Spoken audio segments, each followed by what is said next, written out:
Bem, minha história começou quando eu tinha 7 anos de idade, né? Eu precisei fazer uma pequena cirurgia, e foi aí que eu descobri que era hemofílico, né?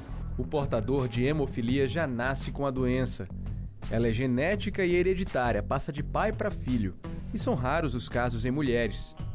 Quem é hemofílico tem problemas de coagulação e por isso sangra mais do que o normal.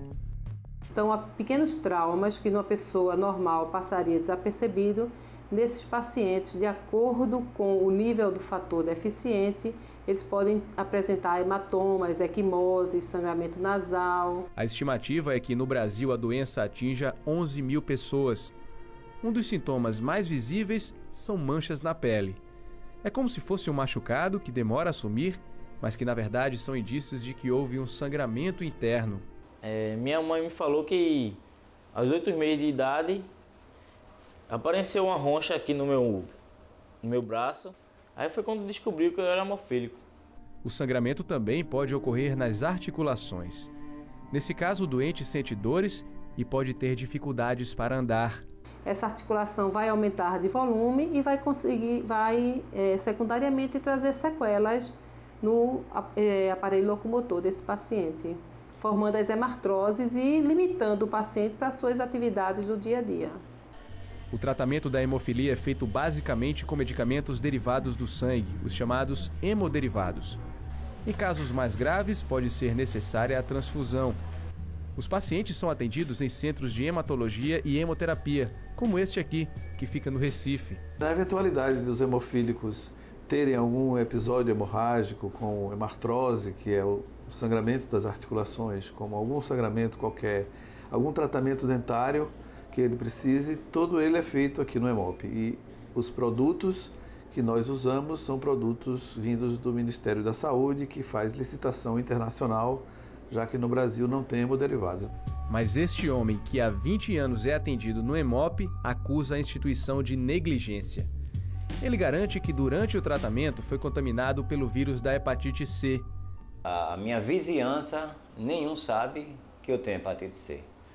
Porque a partir do momento que você vai espalhar aquela notícia, você vai se sentir desprezado. O maior culpado disso também é o Hemop.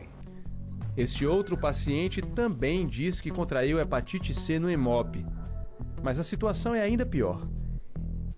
É que ele também teria sido contaminado pelo vírus da AIDS. Sem saber que era portador do HIV, acabou transmitindo a doença para a esposa. Eu fui obrigado a contar ela e levar ela urgentemente para fazer o exame também, e foi constatado que ela estava com HIV. Até hoje sofro muito também com ela, porque ela também, o HIV está provocando outras sequelas. Ela está tomando remédio controlado para a cabeça. E hoje, não só eu, como vários hemofílicos estão entrando com a petição contra o Estado no Hemop para que repare esse erro. Ainda não dá para saber como essa disputa jurídica vai terminar. Nos dois casos, os processos estão em andamento. Mas para esses pacientes, a espera se transformou em esperança. E o responsável por isso é este jovem de 21 anos. Ele também teria contraído a hepatite C durante o tratamento da hemofilia. Eu vim saber agora em 2004. Sempre que eu me apegava a uma pessoa, eu não tinha coragem de falar para ela que eu tinha essa hepatite. Aí, para mim ter relações com ela, era muito difícil. Assim que soube da contaminação, a família procurou um advogado. Na verdade, isso é uma culpa do Estado, de um modo geral, da União, por meio da Anvisa, que não fiscalizou os hemoderivados, bem como do próprio Hemop, que findou por transfundir os hemofílicos com produtos contaminados, com hemoderivados contaminados. O drama desses 3 pacientes mostra que histórias envolvendo hemofílicos e contaminação por outras doenças são bem parecidas. A diferença é que, no caso deste jovem que a gente acabou de ver, a Justiça já deu a resposta. O Tribunal Regional Federal da 5ª Região condenou o Estado e a União por terem sido negligentes no controle do sangue aplicado no paciente. O Hemop nega as acusações. A Fundação argumenta que todo o material usado nos tratamentos de hemofílicos passa por uma série de exames de laboratório. São feitos testes para detectar hepatites B e C, HTLV, HIV, doença de Chagas e sífilis. Pode acontecer, eventualmente, e isso está previsto na literatura, de 1 para 1 milhão de transfusões. é alguma contaminação por um dos vírus, e aí é uma falha que a gente chama janela imunológica da sensibilidade do teste, mas não existe nenhuma intenção deliberada de contaminar ninguém. Mas, pelo menos até agora, os argumentos não convenceram a justiça.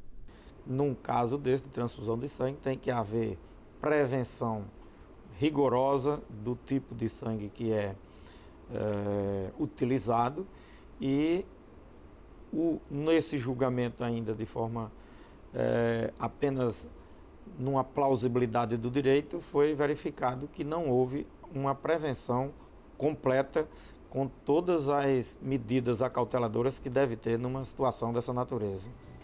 A decisão é provisória, isso significa que o processo ainda está em andamento. Mas o rapaz já conquistou o direito de receber uma pensão mensal de 5 salários mínimos. Dinheiro que já tem destino certo. Fazer um tratamento de fisioterapia, fazer o técnico em computação e fazer a faculdade de computação para poder ser professor.